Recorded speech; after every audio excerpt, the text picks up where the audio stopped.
छत्तीसगढ़ में लगभग 9,250 करोड़ रुपए की राशि पर कर निर्धारण विवाद के चलते नहीं हो पा रहा है। इसी तरह पूरे देश में बात करें तो लगभग 932 लाख करोड़ रुपए की राशि पर कर का निर्धारण विवाद के चलते नहीं हो पा रहा है।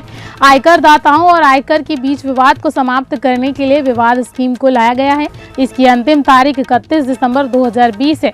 इस पूरे मामले पर आज आयकर विभाग ने प्रेस वार्ता की है। Okay, नमस्कार friends. No, do you need mic? Am I audible to everybody? Comfortable?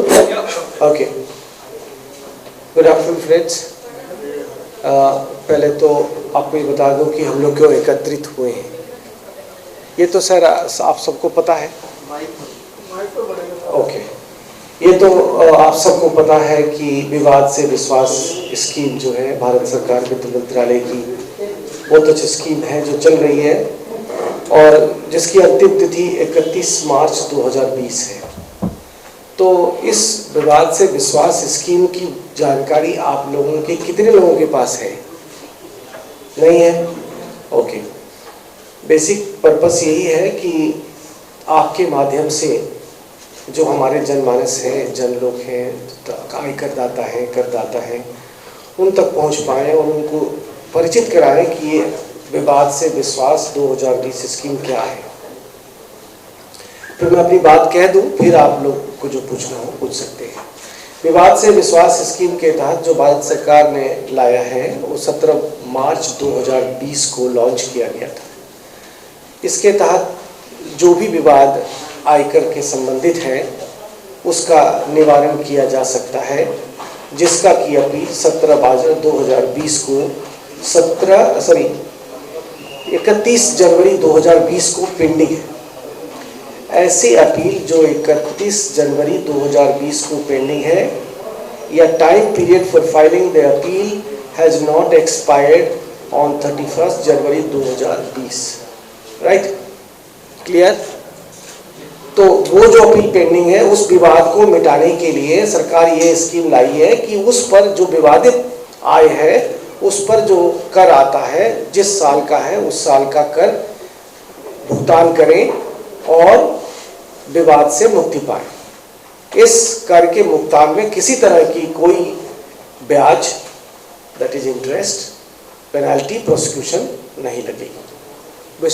शुद्ध कर की भुगतान करनी पड़ेगी। मैं एक एग्जाम्पल दे दूं आपको। मान लीजिए कोई विवादित विषय जो है, विवादित जो आय में जोड़ा गया है वो विवादित अगर 2010 का है तो 2010 में जो विवादित आय था जिसका मतलब जोड़ा गया जो आय में 2010 में जो टैक्स बनता था उस टैक्स का भुगतान आज कर दें, सपोज 30% टैक्स का भुगतान कर दें, तो वह विवाद जो अपील पेंडिंग है, अपील पेंडिंग हो सकता है CIT अपील, कमिश्नर अपील के पास, ITAT के पास, हाई कोर्ट, सुप्रीम कोर्ट में। तो आपका विवाद मुक्त, आपको विवाद मुक्त समझा जाएगा। इस संबंध में अब सवाल उठता है कि कौन लोग इस स्कीम का फायदा उठा सकते हैं। वैसे लोग जिनका विवाद अपील में पेंडिंग हो 31 जनवरी 2020 को या अपील फाइल करने का टाइम पीरियड खत्म ना हुआ हो, ऐसे लोग इस स्कीम का फायदा उठा सकते हैं, लाभ ले सकते हैं। अभी उसमें थोड़ा सा परिवर्तन ये भी आया है कि जिन्होंने अपील नहीं फाइल की थी, डिले विद कंडोनेशन, मतलब कि हमें देर से अपील माफ़ करने की इजाज़त दी जाए, वो लोग भी इस विवाद से विश्वास स्कीम का फ़ायदा ले सकते हैं।